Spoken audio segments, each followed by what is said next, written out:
नमस्कार विद्यार्थी मित्रांनो, स्वागत आहे आपलं पुन्हा एकदा एम-पी-सी लायब्ररी या आपल्या यूट्यूब चॅनलमध्ये. आज आहे 25 जानेवारी 2026. सुरू करूयात आजच्या चालू घडामोडी. आज आपण पाहणार आहोत सीआरपीएफच्या सर्व पुरुष दलाचे नेतृत्व करणाऱ्या पहिल्या महिला ठरलेल्या आहेत सिमरन बाला यांच्याविषयी थोडक्यात माहिती. सुनीता विल्यम्स यांनी निवृत्ती घेतलेली आहे याबद्दल थोडक्यात माहिती पाहणार आहोत. तसेच आशिया मॅन्युफॅक्चरिंग इंडेक्स 2025-26 मध्ये भारताचा कितवा क्रमांक आलेला आहे याबद्दल देखील आपण आज माहिती पाहणार आहोत. त्यामुळे या संपूर्ण महत्त्वपूर्ण चालू घडामोडी व्यवस्थितपणे समजून घेण्यासाठी व्हिडिओ शेवटपर्यंत जरूर पहा.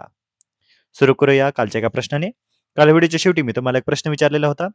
2019 मध्ये आंतरराष्ट्रीय न्यायालयाने चागोस बेटे ही कुणाच्या मालकीची असल्याचा निर्णय दिलेला होता. तर याचे योग्य उत्तर आहे पर्याय क्रमांक 4 मॉरिशस.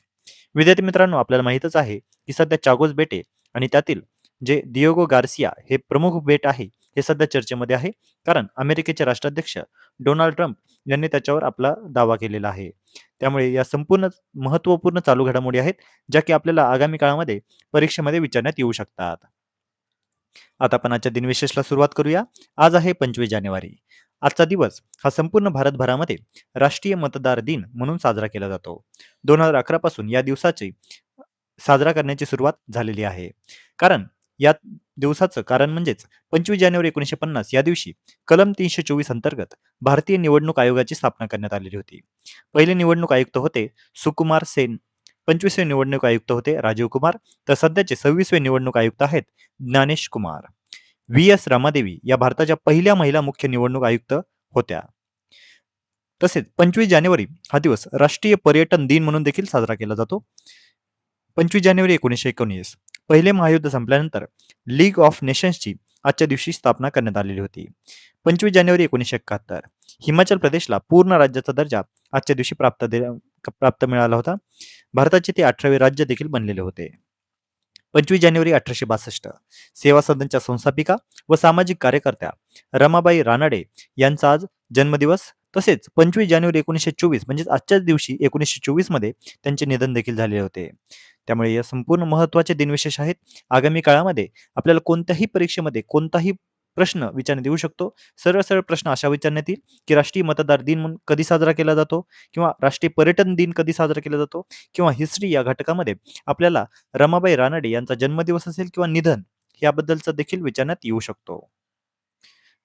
आता आपण आजच्या सविस्तरपणे चालू घडामोडींना प्रश्नोत्तरच्या स्वरूपामध्ये पाहण्यास सुरुवात करूया. प्रश्न क्रमांक पहिला. प्रजासत्ताक दिनी सर्व पुरुष सीआरपीएफ दलाचे नेतृत्व करणाऱ्या पहिल्या महिला अधिकाऱ्याचे नाव काय आहे? तर यासाठीचे पर्याय आहेत पर्याय क्रमांक 1 पूजा सिंग, पर्याय क्रमांक 2 सिमरन बाला, पर्याय क्रमांक 3 रितू शर्मा आणि पर्याय क्रमांक 4 नेहा मलिक. तर या प्रश्नाचे योग्य उत्तर आहे पर्याय क्रमांक 2 सिमरन बाला.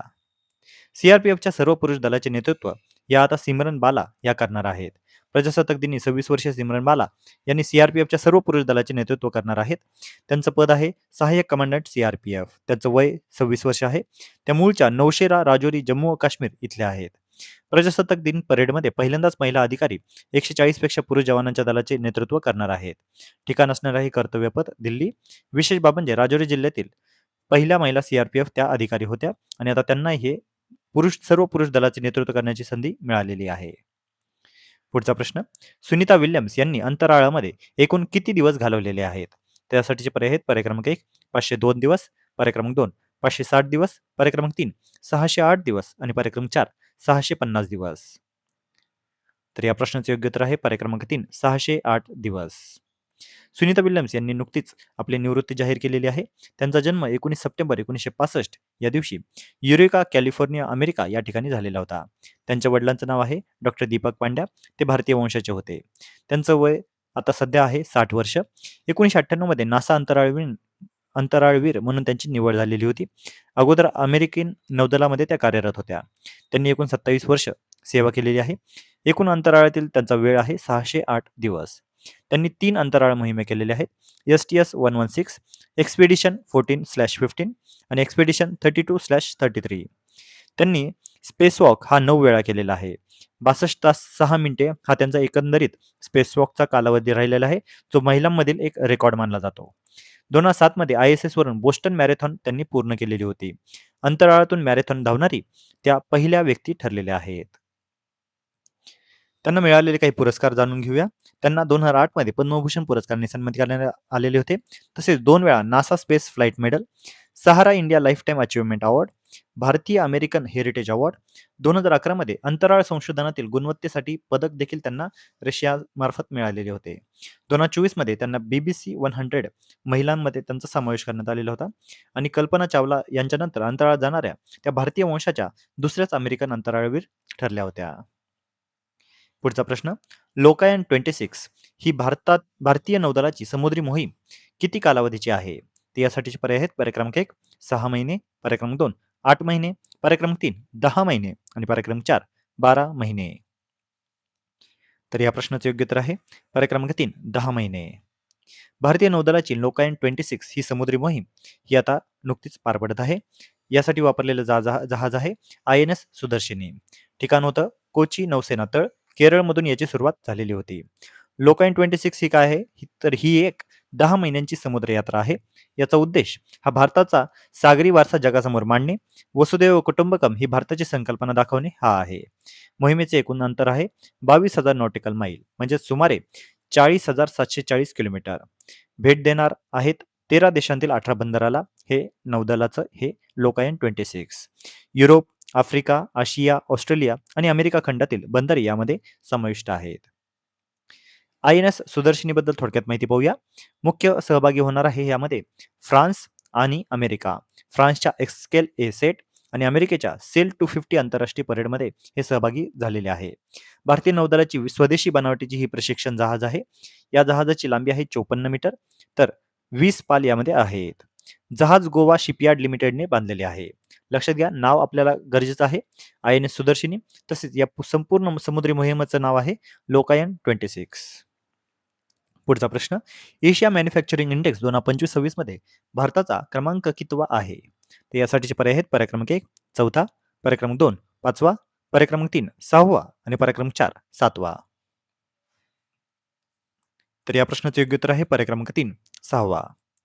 एशिया मॅन्युफॅक्चरिंग इंडेक्स 2025-26 नुसार आता भारताचा क्रमांक हा 6वा आलेला आहे. या अहवालाचं नाव आहे एशिया मॅन्युफॅक्चरिंग इंडेक्स. प्रसिद्ध करणारी संस्था आहे डिझाईन शिरा आणि असोसिएट्स. याचं मुख्यालय आहे शांघाय, चीन या ठिकाणी. भारताची रँक 6वी आहे, जी की थोडीशी खालची आहे आपल्याला असं म्हणता येईल, कारण एशियामध्ये मॅन्युफॅक्चरिंग इंडेक्सनुसार आपण थोड्या वरच्या क्रमांकावर असणं अपेक्षित आहे. यामध्ये एकूण देश होते 11 आणि 11 देशांमध्ये आपला भारताचा क्रमांक 6वा आलेला आहे. पहिले क्रमांक वाचतो: चीन, Malaysia, Vietnam, Singapore, Thailand, Indonesia, Bharat, Philippines आणि बांगलादेश हे यामध्ये काही देश समाविष्ट आहेत. यामध्ये 8 निकष होते आणि 43 मुद्दे यामध्ये समाविष्ट होते. पहिला क्रमांक चीनचा चालेला आहे, दुसरा क्रमांक आहे मलेशिया, तिसरा क्रमांक आहे व्हिएतनाम आणि भारत हा 6व्या क्रमांकावर आहे. पुढचा प्रश्न, 2025चा इंदिरा गांधी शांतता पुरस्कार कोणाला जाहीर झालेला आहे? तर यासाठीचे पर्याय आहेत पर्याय क्रमांक 1 एलेन जॉन्सन, पर्याय क्रमांक 2 ग्रासा मार्शल, पर्याय क्रमांक 3 मलाला युसुफजई आणि पर्याय क्रमांक 4 आंग सान सू की. तर या प्रश्नाचे योग्य उत्तर आहे पर्याय क्रमांक 2 ग्रासा माशेल. तर ग्रासा माशेल यांना इंदिरा गांधी शांतता पुरस्कार हा नुकताच प्राप्त झालेला आहे. मोझांबिकच्या त्या नेत्या आहेत. समाजसेविका व मानवाधिकार कार्यकर्ता ग्रासा माशेल यांना 2025चा इंदिरा गांधी शांतता, निःशस्त्रीकरण व विकास पुरस्कार जाहीर करण्यात आलेला आहे. देशाचे माजी राष्ट्रीय सुरक्षा सल्लागार व माजी परराष्ट्र सचिव शिवशंकर मेनन यांच्या अध्यक्षतेखालील आंतरराष्ट्रीय ज्युरीने हा निर्णय घेतलेला आहे. शिक्षण, आरोग्य व पोषण, आर्थिक सक्षमीकरण तसेच संकटग्रस्त परिस्थितीत केलेल्या उल्लेखनीय कार्यातून ग्रासा माशेल यांनी कोट्यवधी लोकांना समतावादी व शांततामयी जगाची प्रेरणा दिलेली आहे. त्यांच्या या जागतिक योगदानाची दखल घेत त्यांना हा प्रतिष्ठित पुरस्कार प्रदान केला जात आहे. तर लक्षात घ्या, 2025चा इंदिरा गांधी शांतता पुरस्कार हा ग्रासा माशेल यांना मिळालेला आहे. तर विद्यार्थी मित्रांनो, या होत्या महत्त्वपूर्ण चालू घडामोडी. याच महत्त्वपूर्ण चालू घडामोडीवर आधारित मी आता एक प्रश्न विचारणार आहे, ज्याचं उत्तर तुम्ही सर्वांनी आता कमेंटमध्ये द्यायचं आहे. ISS वरून बोस्टन मॅरेथॉन पूर्ण करणारी पहिली व्यक्ती कोण? तर यासाठीचे पर्याय आहेत पर्याय क्रमांक 1 कल्पना चावला, पर्याय क्रमांक 2 सुनीता विल्यम्स, पर्याय क्रमांक 3 पेगी विटसन आणि पर्याय क्रमांक 4 निक हॅग. तर आता तुम्ही सर्वांनी या प्रश्नाचं योग्य उत्तर कमेंटमध्ये द्यायचं आहे. जे कोणीही विद्यार्थी या प्रश्नाचं योग्य उत्तर कमेंटमध्ये देतील त्याच्या कमेंटला नक्कीच लाईक देखील देण्यात येईल. तर विद्यार्थी मित्रांनो, या होत्या आजच्या चालू घडामोडी. तर अशाच अधिकाधिक इन्फॉर्मेटिव्ह कंटेंटसाठी आपली MPC लायब्ररी या यूट्यूब चॅनलला सबस्क्राईब करायला अजिबात विसरू नका. धन्यवाद.